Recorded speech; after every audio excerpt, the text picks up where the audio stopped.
Welcome back. ಭಾರತದ ಪ್ರಧಾನಿ ನರೇಂದ್ರ ಮೋದಿ ಅವರ ಅಮೆರಿಕ ಭೇಟಿ ಹಾಗೆ ಅಲ್ಲಾಗ್ತಿರುವ ಘಟನಾವಳಿಗಳು, ಅದರಿಂದ ಭಾರತ ಹಾಗೆ ಭಾರತೀಯರ ಮೇಲೆ ಆಗಬಲ್ಲ ಪರಿಣಾಮಗಳು, ಇದರ ಬಗ್ಗೆ ಬೇರೆ ಬೇರೆ ಆಯಾಮದಲ್ಲಿ ಮಾತುಕತೆ ನಡೆಸ್ತಾ ಇದ್ವಿ. ಪ್ರೊಫೆಸರ್ ಚಂಬಿ ಪುರಾಣಿಕ್ ಇದ್ದಾರೆ ನನ್ನ ಜೊತೆಯಲ್ಲಿ, ಅಂತಾರಾಷ್ಟ್ರೀಯ ಮಟ್ಟದ ವಿದ್ಯಮಾನಗಳ ವಿಶ್ಲೇಷಕರು. ಪ್ರೊಫೆಸರ್, ಈಗ ಬ್ರೇಕ್ ಇಂತ ಮುಂಚೆ ಏರ್ ಮಾರ್ಷಲ್ ಹೇಳ್ತಾ ಇದ್ರು, ನೋಡಿ ಚೈನಾ ಅನ್ನೋದು ಹೇಗಿದೆ ಅಂತಂದ್ರೆ ಅಮೆರಿಕ ಹಾಗೆ ಭಾರತ ಎರಡಕ್ಕೂ ಬೇಕಿಲ್ಲ, ಅದರ ಡಾಮಿನೆನ್ಸ್ ಏಷ್ಯಾ ರೀಜನ್ ಅಲ್ಲಿ, ಇಂಡೋ ಪೆಸಿಫಿಕ್ ರೀಜನ್ ನಲ್ಲಿ ಆಗಬಹುದಾದ ಡೆವಲಪ್ಮೆಂಟ್ಸ್ ವಿಚಾರಕ್ಕೆ ನಾವು ಇವತ್ತಿನ ಪ್ರಧಾನಿ ನರೇಂದ್ರ ಮೋದಿ ಅವರ ಭೇಟಿ ಹಾಗೆ ಅಮೆರಿಕ ಭಾರತದ ನಡುವೆ ಆಗ್ತಾ ಇರುವ ಈ ಬಾಂಧವ್ಯ ವೃದ್ಧಿ, ಚೀನಾವನ್ನ ಟ್ಯಾಕಲ್ ಮಾಡ್ಲಿಕ್ಕೆ ನೀವು ಯಾವ ರೀತಿ ಗಮನಿಸ್ತೀರಿ ಇದನ್ನ ಅಂತ ಹೇಳಿ?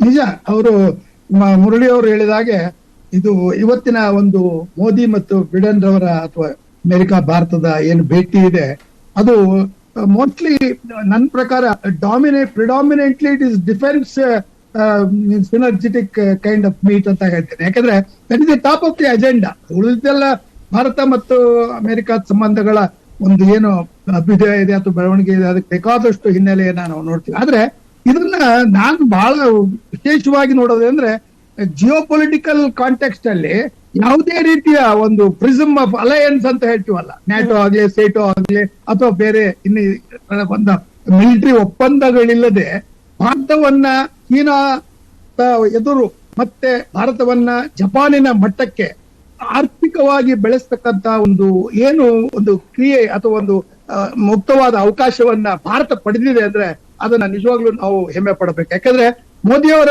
ನೇತೃತ್ವದಲ್ಲಿ ಅವರಿಗೆ ಒಂದ್ ರೀತಿಯಲ್ಲಿ ವಿಶ್ವಾಸ ಬಂದಿದೆ. ಯಾಕಂದ್ರೆ ಇದು ನಮ್ಮ ಟ್ರೇಡ್ ರಿಲೇಷನ್ಸ್ ಬಗ್ಗೆ ಬೇಕಾದಂತ ಒಂದು ಪೊಲಿಟಿಕಲ್ ಒಂದು ಏನು ಬಿಸಿನೆಸ್ ಈಸ್ ಅಂತ ಹೇಳ್ತೀವಿ, ಹಾಗೆ ಒಂದು ಡಿಟಾಂಟ್, ಯಾವುದೇ ರೀತಿಯ ಶೀತಲ ಯುದ್ಧ ಇಲ್ಲದೆ ಇರತಕ್ಕಂತ ಒಂದು ವಾತಾವರಣ ಅಂತಕ್ಕಂಥದ್ದನ್ನ ಭಾರತ ಅದನ್ನ ಕ್ರಿಯೇಟ್ ಮಾಡಿದೆ. ಅದನ್ನೇ ನಾನು ಹೇಳಿದ್ದು ಬ್ರೇಕ್ ಮುಂಚೆ, ಏನು ಉಕ್ರೇನ್ ಮತ್ತು ರಷ್ಯಾದ ನಡುವಿನ ಯುದ್ಧದಲ್ಲಿ ಶಾಂತಿ ಮಂತ್ರವನ್ನ ಅವರಿಗೆ ಹೇಳ್ತಕ್ಕಂತ ಒಂದು ಆತ್ಮಸ್ಥೈರ್ಯ ಭಾರತಕ್ಕೆ ಇದೆ ಅಂದ್ರೆ ಅದರ ಒಂದು ಪ್ರಾಮಾಣಿಕವಾದ ಬದ್ಧತೆ ಏನಿದೆ, ಶಾಂತಿಯುತವಾದ ಆರ್ಥಿಕ ಪ್ರಗತಿ ಮತ್ತು ಸೌಹಾರ್ದಯುತವಾದ ವಾಣಿಜ್ಯ ಸಂಬಂಧಗಳು ಮತ್ತೆ ತೆಗೆದುಕೊಳ್ತಕ್ಕಂತ ವ್ಯವಹಾರಗಳು ಅಂತಕ್ಕಂಥ.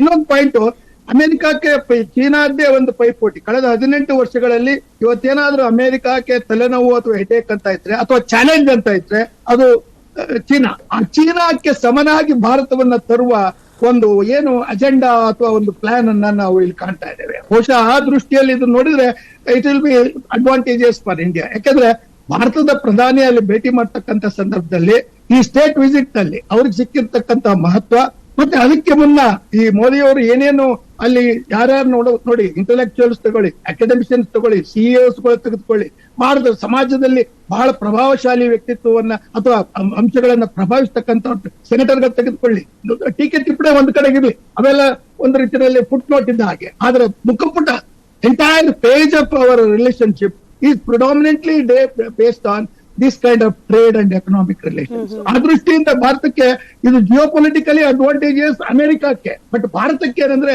ಪ್ರಗತಿ. ಅವ್ರು ಹೇಳಿದ್ರಲ್ಲ ಡ್ರೋನ್, ಆ ಹೊಸ ಎಕ್ವಿಪ್ಮೆಂಟ್ಗಳು ನಮ್ಮ ಭಾರತಕ್ಕೆ ಬಂತು ಅಂದ್ರೆ ಬಹುಶಃ ನಮ್ಮನ್ನ ಈವನ್ ಪಾಕಿಸ್ತಾನ ಬಿಡಿ, ಪಾಕಿಸ್ತಾನಕ್ಕೆ ಸಂಬಂಧ ಆ ರೀತಿಯ ಒಂದು ಮೇಲ್ಮಟ್ಟದಲ್ಲಿ ಇದನ್ನ ನಾವು ನೋಡ್ಬೇಕೇ ಹೊರತು ಚೀನಾಕ್ಕೆ ಸಮಬಲವಾಗಿ ಅದರ ಆರ್ಥಿಕ ಪ್ರಗತಿಯನ್ನ ಮತ್ತು ರಕ್ಷಣಾ ಸಿದ್ಧತೆಯನ್ನ ಅದಕ್ಕೆ ಬೇಕಾದಂತಹ ಒಂದು ಜಾಯಿಂಟ್ ವೆಂಚರ್ಗಳನ್ನ ಮಾಡ್ಲಿಕ್ಕೆ ಇಲ್ಲಿ ಪ್ರಯತ್ನ ನಡೀತಾ ಇದೆಯಲ್ಲ, ದಿಸ್ ಕೊಲಾಬರೇಟಿವ್ ಅಪ್ರೋಚ್, ಈ ಒಂದು ಸಹಯೋಗದ ಒಂದು ಲಾಭವನ್ನ ಅವರು ಪಡೀಲಿಕ್ಕೆ ಮೋದಿ ಅವರು ಅಲ್ಲಿ ಇಲಾನ್ ಮಸ್ಕ್ ಅನ್ನ ಭೇಟಿ ಮಾಡಿದ್ದಾರೆ. ಯಾಕಂದ್ರೆ ಆತ ಪ್ರಪಂಚದ ಅತ್ಯಂತ ಶ್ರೀಮಂತ ಬಂಡವಾಳ ಹೂಡಿಕೆಯ ವ್ಯಕ್ತಿ. ಹಾಗೇನೆ ನೆಸಿಮ್ ನಿಕೋಲಸ್ ಟ್ಯಾಲೆಬ್ ಅಂತಕ್ಕಂಥ ಪಬ್ಲಿಕ್ ಇಂಟೆಲೆಕ್ಚುಯಲ್ ಅವ್ರನ್ನ ಭೇಟಿ ಮಾಡಿದ್ದಾರೆ. ಅಂದ್ರೆ ಏನಾಯ್ತು, ಈ ಎಲ್ಲರ ಭೇಟಿಯ ಒಂದು ಏನು ಒಂದು ಒಟ್ಟು ಟೇಕ್ ಅವೇ ಅಂತೀವಲ್ಲ, ಈ ಒಟ್ಟನ್ನ ನಮ್ಮ ಭಾರತಕ್ಕೆ ಅನುಕೂಲ ಅದನ್ನ ನಾವು ದೃಷ್ಟಿಯಲ್ಲಿ ಇಟ್ಕೊಂಡು ನೋಡೋದಾದ್ರೆ ಈ ಒಂದು ರಾಜಕೀಯವಾದ ಮತ್ತು ರಾಯಭಾರಿತ್ವದ ಮತ್ತು ಅಮೆರಿಕ ಮತ್ತು ಭಾರತದ ಪ್ರಜಾಪ್ರಭುತ್ವಗಳ ನಡುವಿನ ಸಂಬಂಧ ಅಂತಕ್ಕಂಥದ್ದು ವಿಶ್ವಕ್ಕೆ ಒಂದು ದೊಡ್ಡ ಬೆಳವಣಿಗೆ ಅಂತಕ್ಕಂಥದ್ದನ್ನು ಕಾಣೋದು. ಇನ್ನೊಂದು ಪಾಯಿಂಟ್ ಹೇಳ್ತೀನಿ ಬೇರೆಯವ್ರು ಮಾತಾಡಕ್ ಮುಂಚೆ, ಏನಂದ್ರೆ ನಮ್ಮ ದೇಶದ ಈ ನಡುವಿನ ಸಂಬಂಧ ಅಂತಕ್ಕಂಥದ್ದು ಭಾರತಕ್ಕೆ ಈ 4 ದಶಕಗಳಲ್ಲಿ ನಾವು ಏನು ಪ್ರಗತಿಯನ್ನು ಸಾಧಿಸಿದ್ದೇವೆ, ಆ ಆರ್ಥಿಕ ಜಾಗತಿಕ ಗ್ಲೋಬಲೈಸೇಷನ್ ಅಂತಕ್ಕಂಥದ್ದನ್ನ ನಾವು ಅನುಸರಿಸಿದ್ದೇವೆ. ಈಗ ನಾವು ಬ್ರಿಟನ್ನಿನ ನಂತರ ಜರ್ಮನಿಯನ್ನು ಸಹ ಓವರ್ಟೇಕ್ ಮಾಡ್ಲಿಕ್ಕೆ ಇನ್ನೊಂದು 2020 ಅಲ್ಲೇ ಅಜೆಂಡಾ ತಯಾರಾಗ್ತಾ ಇದೆ. ಅಂದ್ರೆ ಈ ರೀತಿಯ ಪ್ಲಾನ್ ಗಳನ್ನು ನಾವು ಹಾಕಿಕೊಂಡಾಗ ಬರೀ ಡಿಫೆನ್ಸ್ ಅಲ್ಲ, ಆರ್ಥಿಕ ಪ್ರಗತಿ, ಜಾಯಿಂಟ್ ವೆಂಚರ್ ಮತ್ತೆ transfer of know how technology, ಈ ಎಲ್ಲ ದೃಷ್ಟಿಯಿಂದ ನೋಡೋದಾದ್ರೆ ನಾವು ಬಹುಶಃ ಈ ಒಂದು ಪ್ರಗತಿಯ ದೃಷ್ಟಿಯಲ್ಲಿ ನೋಡಿದ್ರೆ ಭಾರತ ಆರ್ಥಿಕವಾಗಿ ಮತ್ತು ಒಂದು ಭದ್ರತೆಯ ದೃಷ್ಟಿಯಿಂದ, ಪ್ರಜಾಪ್ರಭುತ್ವದ ರಕ್ಷಣೆಯ ದೃಷ್ಟಿಯಿಂದ ಇಡೀ ಜಗತ್ತಿಗೆ ಒಂದು ರೋಲ್ ಮಾಡೆಲ್. ಒಂದು ರೀತಿಯಲ್ಲಿ ಅದಕ್ಕೆ ಬೇಕಾದಂತಹ ಒಂದು ಆಧಾರ. ಈ ಚೇಂಜಸ್ ಬಗ್ಗೆ ಮಾತನಾಡಬಹುದಾ ಪ್ರೊಫೆಸರ್? ಈಗ ನೋಡಿ, somebody instruct we will follow ಅನ್ನೋ ಪರಿಸ್ಥಿತಿಯಿಂದ ನಾವು ಬಹಳ ಮುಂದೆ ವರೆದು ಬಿಟ್ಟಿದೀವ ಅಂತ ಹೇಳಿ. ಈಗ ನಾನು ಆಗ್ಲೇ ಹೇಳ್ತಾ ಇದ್ದೆ, you have to either choose Moscow or Washington, ಅಂದ್ರೆ ರಷ್ಯಾ ಜೊತೆ ಇರ್ತೀರಾ ಅಥವಾ ಅಮೆರಿಕ ಜೊತೆ ಇರ್ತೀರಾ ಅಂತ ಪ್ರಶ್ನೆ ಮಾಡೋ ಹಂತದಲ್ಲಂತೂ, ಪ್ರಶ್ನೆ ಮಾಡಿಸ್ಕೊಳ್ಳೋ ಹಂತದಲ್ಲಂತೂ ಭಾರತ ಇಲ್ವಾ ಅಂತ ಹೇಳಿ. We can make our own decision. ಇಲ್ಲ ನಮಗೆ ಮಾಸ್ಕೋನು ಬೇಕು, ವಾಷಿಂಗ್ಟನ್ ಬೇಕು ಅಂತ ಹೇಳಿ ಬ್ಯಾಲೆನ್ಸ್ಡ್ ಸ್ಟೇಟ್ ಅಲ್ಲಿ ಇರೋಷ್ಟು ಸಾಮರ್ಥ್ಯವನ್ನ ಭಾರತ ಗಳಿಸ್ಕೊಂಡಿದೆ ಅಂತ ಹೇಳಿ. ಇದ್ರ ಬಗ್ಗೆ ಏನ್ ಹೇಳ್ತೀರಿ? ಇದು ಬೈಲ್ಯಾಟ್ರಲಿಸಮ್ ಅಂತಕ್ಕಂತ ಒಂದು ಸಂಬಂಧ ಏನಿದೆ, ಆ ಬೈಲ್ಯಾಟ್ರಲ್ ಡಿಪ್ಲೊಮೆಸಿನಲ್ಲಿ it is I think very big leap forward. ಅಂದ್ರೆ ದೊಡ್ಡ ಹೆಜ್ಜೆ, ಇದು ಬೃಹತ್ ಹೆಜ್ಜೆ ಅಂತಕ್ಕಂಥದ್ದನ್ನು ಹೇಳ್ಬೋದು. ಯಾಕಂದ್ರೆ ಭಾರತವನ್ನ ಇವತ್ತು ನೀವು ಭಾರತದ ಒಂದು ರಾಜಕೀಯ ಮತ್ತು ನಮ್ಮ ನೆರೆಹೊರ ರಾಜ್ಯಗಳ ಸಂಬಂಧಗಳನ್ನು ತೆಗೆದುಕೊಂಡ್ರೆ ನಾವು ಯಾವತ್ತೂ ವಿಸ್ತರಣಾಕಾಂಕ್ಷಿಗಳಲ್ಲ, ಎಕ್ಸ್ಪಾನ್ಷನಿಸ್ಟ್ ಇಲ್ಲ. ನಮಗೆ ಇನ್ನೊಬ್ಬರ ಜಾಗ ಒಂದು ಇಂಚು ಸಹ ಬೇಕಿಲ್ಲ. ನಮ್ಮ ಜಾಗವನ್ನ ನಾವು ಪಡೆಯಲಿಕ್ಕೆ ಬೇಕಾದಂತ ಸಿದ್ಧತೆಯನ್ನ ನಾವು ಮಾಡಿಕೊಳ್ತಾ ಇದ್ದೇವೆ. ಮತ್ತೆ ನಮ್ಮ ಗಡಿ ವಿವಾದಗಳನ್ನ ಬಗೆಹರಿಸತಕ್ಕಂಥ ಸಾಮರ್ಥ್ಯ ನಮಗೆ ಎರಡು ದೃಷ್ಟಿನಲ್ಲಿ ಇದೆ. ಒಂದು ರಾಯಭಾರತ್ವ ಡಿಪ್ಲೊಮೆಸಿ ಮೂಲಕ, ಇನ್ನೊಂದು ರಕ್ಷಣಾ ದೃಷ್ಟಿಯಿಂದ ಡಿಫೆನ್ಸ್ ಅಂತಕ್ಕಂಥ ಒಂದು ಎಕ್ವಿಪ್ಮೆಂಟ್ ಅಥವಾ ತಯಾರಿಕೆಯಿಂದ ನಾವು ಅವರನ್ನ ಗೆಲ್ಲಲಿಕ್ಕೆ ಸಾಧ್ಯ ಇದೆ. ನಾವು ಮನಸ್ಸು ಮಾಡಿದ್ರೆ ಈ ಎಲ್ಲವೂ ಯುದ್ಧದ ಮೂಲಕ ಬಗೆಹರಿಸಬಹುದು. ಮಾಡಿಲ್ಲ. ಕಾರಣ ಏನು? ಭಾರತ ಮೊದಲಿಂದಲೂ ಸಹ ತನ್ನ ಒಂದು ಶಾಂತಿಯ ಒಂದು ಸಂದೇಶವನ್ನು ಇಡೀ ಪ್ರಪಂಚಕ್ಕೆ ಕೊಟ್ಟಿದೆ. ಅದಕ್ಕೆ ವಿಶ್ವಗುರು ಅನ್ನತಕ್ಕಂಥದ್ದನ್ನು ಸಹ ಅನೇಕರು ಅದನ್ನು ಉತ್ಪ್ರೇಕ್ಷೆ ಅಲ್ಲ, ಬಹಳ ಪ್ರೀತಿಯಿಂದ ಅಭಿಮಾನದಿಂದ ಹೇಳ್ತಾರೆ. ಈ ದೃಷ್ಟಿ ನೋಡೋದಾದ್ರೆ ಭಾರತ ಒಂದು ರೀತಿ ಕ್ರೆಡಿಬಿಲಿಟಿಯನ್ನ, ಅಂದ್ರೆ ಒಂದು ಇಂಟರ್ನ್ಯಾಷನಲ್ ರಿಲೇಷನ್ಸ್ ಅಲ್ಲಿ ಯಾವ ಒಂದು ಡೆಫಿಸಿಟ್ ಬಹಳ ದೊಡ್ಡದು. ಯಾಕಂದ್ರೆ ಈ ಡಿಪ್ಲೊಮೆಸಿ ಅಂದ್ರೆ ಬಹುಶಃ ಅದಕ್ಕಿನಲ್ಲಿ ಬಹಳ ಅತ್ಯಂತ ಸ್ವಾರ್ಥಪರವಾದ ರಾಜಕೀಯ ಚದುರಂಗದಾಟದ ಒಂದು ಆಟ ಅಂತಂದ್ರೆ ಹೇಳ್ತಾರೆ. ಆದ್ರೆ ಇಂಡಿಯನ್ ಪಾಯಿಂಟ್ ಆಫ್ ವ್ಯೂ ಇಂದ ನೋಡೋದಾದ್ರೆ ಡಿಪ್ಲೊಮೆಸಿ ಅನ್ನೋದು very constructive, very progressive and also structured very well. ನಮ್ಮ foundations of foreign policy they are as strong as perhaps equal to the United States of America's foreign policy. ಯಾಕೆಂದ್ರೆ ನಮಗೆ ಅಷ್ಟು military ಶಕ್ತಿ ಇಲ್ಲದೆ ಇದ್ರು professor voice ಅಲ್ಲಿ ಸ್ವಲ್ಪ disturbance ಇದೆ, ಅದನ್ನ ಸರಿಪಡಿಸೋ ಪ್ರಯತ್ನ ಮಾಡ್ತಾ, ಜೊತೆಗೆ ಬೇರೆಯವ್ರು ಮಾತಾಡ್ಸ್ಕೊಂಡು ಮತ್ತೆ ನಿಮ್ ಜೊತೆಯಲ್ಲಿ ಬರ್ತೀನಿ. ಈಗ ಮುರಳೀಧರ್ ಸರ್, ಭಾರತದ ಆರ್ಥಿಕ ಪರಿಸ್ಥಿತಿಗಳನ್ನ ಸುಧಾರಣೆ ಮಾಡಬೇಕು ಅನ್ನೋದ್ರ ಮೂಲ ಮಂತ್ರ ಎಲ್ಲಾ ಒಪ್ಪಂದಗಳ ಹಿಂದೆ ಕೂಡ ಇರೋದನ್ನ ನಾವು ಗಮನಿಸ್ತಾ ಇದೀವಿ. ಮ್ಯೂಚುವಲ್ ಬೆನಿಫಿಟ್ ಅಮೆರಿಕಕ್ಕೂ ಜೊತೆಗೆ ಭಾರತಕ್ಕೂ ಅಂತೇಳಿ. ಈಗ ಫಾರ್ ಎಕ್ಸಾಂಪಲ್ H1B ವೀಸಾ ಸರಳೀಕರಣ ಭಾರತದ ಸ್ಕಿಲ್ ಲೇಬರ್ಸ್ ಮೇಲೆ ಅಮೆರಿಕದ ಡಿಪೆಂಡೆನ್ಸಿ ಎಷ್ಟಿದೆ ಅನ್ನೋದನ್ನ ತೋರಿಸುತ್ತೆ ಇದು. ಹಾಗೆ ನಾಸಾ ಹಾಗೆ ಇಸ್ರೋ ನಡುವೆ ಡೀಲ್ ಆಗಿರೋದು ನೋಡಿದ್ರೆ, ನಾಸಾದಲ್ಲಿ ಇನ್ಫ್ಯಾಕ್ಟ್ ನಾನು ಎಲ್ಲೋ ಓದ್ತಾ ಇದೆ, ಮೋರ್ ದನ್ 40% ಇಂಡಿಯನ್ ಆರಿಜಿನ್ ಗಳೇ ವರ್ಕ್ ಮಾಡ್ತಾ ಇರೋದು. ಈ ಡಿಪೆಂಡೆನ್ಸಿ ಹೆಚ್ಚಾಗ್ತಿರೋದು ಒಂದು ನಿಟ್ಟಿನಲ್ಲಿ ಭಾರತದ ಎಕಾನಮಿಕ್ ಗ್ರೋತ್ಗೂ ಕೂಡ ಅನುಕೂಲ ಆಗೋ ಒಂದು ಪಾತ್ ತೆರೆದುಕೊಡ್ತಾ ಇದೆಯಾ ಅಂತ ಹೇಳಿ. ಖಂಡಿತವಾಗಿ. ಇವಾಗ ನೋಡಿ, ಥ್ರೆಟ್ ಫ್ರಮ್ ಚೈನಾ ಯಾವಾಗ it became reality for United States, they started looking at alternatives. The best alternative ಅಂದರೆ ನಾವು ಇಂಡಿಯಾ ಬಿಟ್ಟರೆ ಬೇರೆ ಯಾವ ಕಂಟ್ರಿನೂ ಇಲ್ಲ ಅವರಿಗೆ. ಸೊ ಚೈನಾ +1 ಪಾಲಿಸಿ ಅಂತ they started talking about China +1 policy ಅಂತ. So obviously the choice is India only. So there is a old saying, power flows from the barrel of the gun and power flows from the money you possess anta. Economic power, ee eradu power yav deshadalli irutto, they can rule the world. One is military power, another is economic power. So ನಾವು ಇವಾಗಿರೋ ಪರಿಸ್ಥಿತಿ ಏನಂದ್ರೆ, we are growing at about close to 7% per annum. There is no other major country which is growing. ಬೇರೆ ಯಾವ parameter ನೋಡಿದ್ರು ನಮ್ಮದು macro economic situation is excellent ಅಂತ ಹೇಳ್ಬೋದು. ನಾವೇ ನೋಡಿ, ಇವಾಗ ಪಕ್ಕದಲ್ಲಿರೋ ದೇಶಗಳಿಗೆ ಕಂಪೇರ್ ಮಾಡಿದ್ರೆ everybody is in a negative territory. Pakistan ತಗೊಳ್ಳಿ, ನೇಪಾಲ್ ತಗೊಳ್ಳಿ, ಶ್ರೀಲಂಕಾ ತಗೊಳ್ಳಿ, ಈವನ್ ಬಾಂಗ್ಲಾದೇಶ ಸ್ಟಾರ್ಟೆಡ್ ಸಫರಿಂಗ್. ಅದರಿಂದ ದ ಓನ್ಲಿ ಬ್ರೈಟ್ ಸ್ಪಾಟ್ ಏನಂದರೆ ಇಂಡಿಯಾ. ಇವಾಗ ನೋಡಿ, ಜನರಲ್ ಆಗಿ ಏನು ಹೇಳ್ತಾರೆ ಅಂದರೆ, ವರ್ಲ್ಡ್ ಗ್ರೋತ್ ರೇಟ್ ಎಷ್ಟಿರುತ್ತೋ ಅದಕ್ಕಿಂತ ಒಂದು 3% ಜಾಸ್ತಿ ಇದ್ದರೆ it is a great thing. ಇವಾಗ ಚೈನಾ 10% ಗ್ರೋತ್ ಇರೋವಾಗ world was growing at 4%. China was growing at about 10%.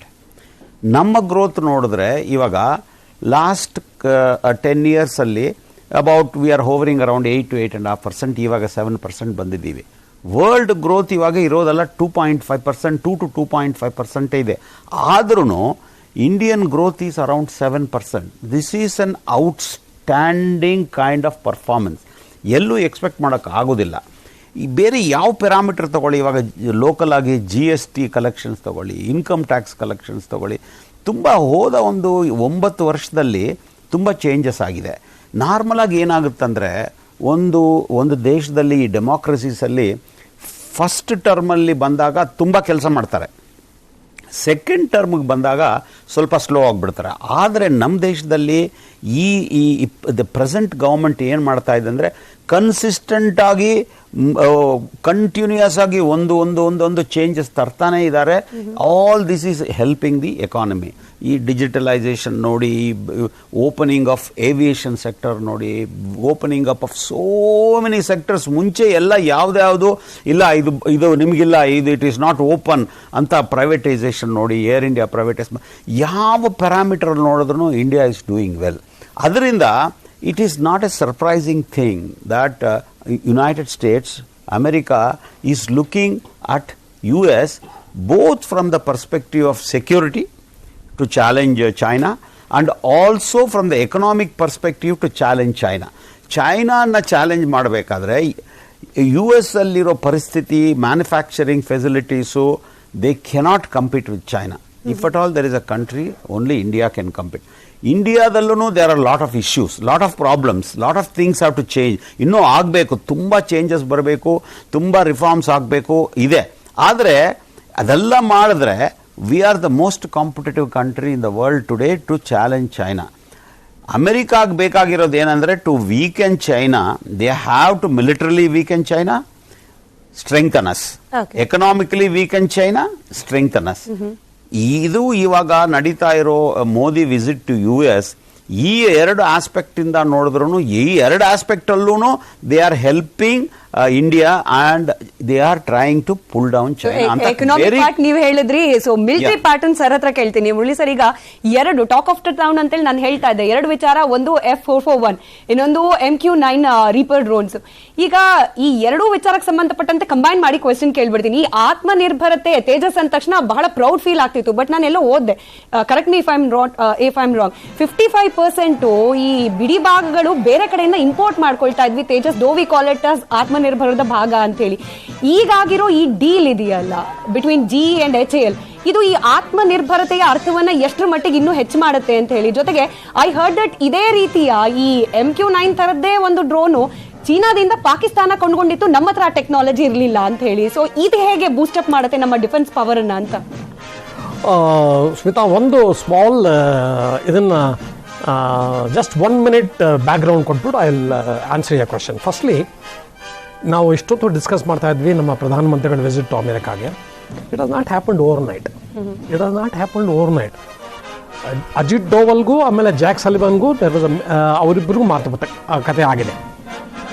Anthony Blinken ಆಮೇಲೆ ಜಯಶಂಕರ್ ಜೊತೆ ಮಾತುಕತೆ ಆಗಿದೆ. ಸೊ ಎನಫ್ ಆಫ್ ಇದು background work and home work has been done. So ಇದನ್ನು ಜಯಶಂಕರ್ ಒಂದು ಸ್ಟೇಟ್ಮೆಂಟು ಕೊಟ್ಟಿದ್ದಾರೆ. ಇನ್ಫ್ಯಾಕ್ಟ್ ಅವರು ಹಾಂಗ್ಕಾಂಗಲ್ಲಿ, ಫಾರ್ ತುಂಬ ಕರೆಕ್ಟ್ಲಿ, ಅವರೊಂದು ಯೂನಿವರ್ಸಿಟಿಗೆ ಹೋದಾಗ ರೀಸೆಂಟಾಗಿ ಒಂದು ಹೇಳಿದರು, ನೋಡಿ ನಮ್ಮದು ಅಮೆರಿಕಾದು it is going to be a collaborative approach. ಅದನ್ನೇ ಐ ಥಿಂಕ್ ಪ್ರೊಫೆಸರ್ ಹೇಳಿದ್ರು. Secondly, is a strategic partnership. ಇವತ್ತು there is a need actually. ನಾವು ಫಾರ್ ದ ಇಂಟರಪ್ಷನ್, ಲೈವ್ ದೃಶ್ಯ ನಾವು ಗಮನಿಸ್ತಾ ಇದ್ವಿ. ವೈಟ್ ಹೌಸ್ಗೆ ಮೋದಿ ಅವರ ಆಗಮನ ಆಗಿದೆ. ನೇರ ಪ್ರಸಾರದ ದೃಶ್ಯಗಳು ಅಮೆರಿಕಾದಿಂದ ನ್ಯೂಸ್ 18 ಮೂಲಕ ನೀವು ಗಮನಿಸ್ತಾ ಇದ್ದೀರಿ.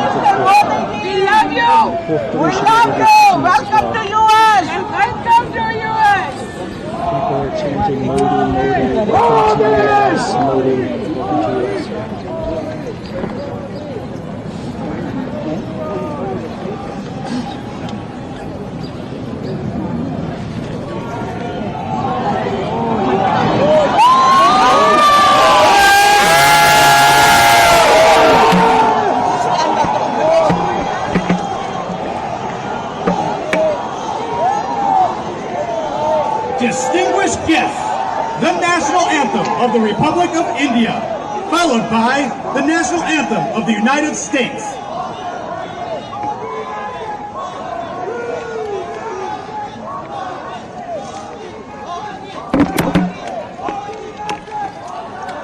Modi magic!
Cup!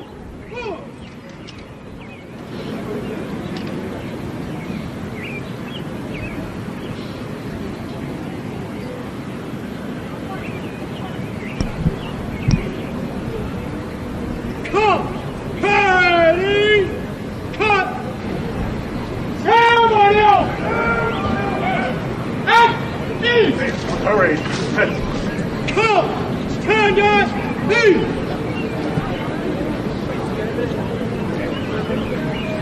Mr. President, this concludes the honors. Distinguished guests, the President of the United States.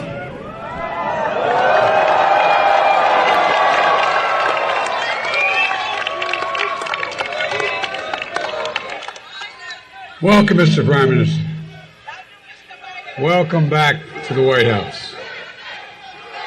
I've long believed that the relationship between the United States and India is will be one of the defining relationships of the 21st century.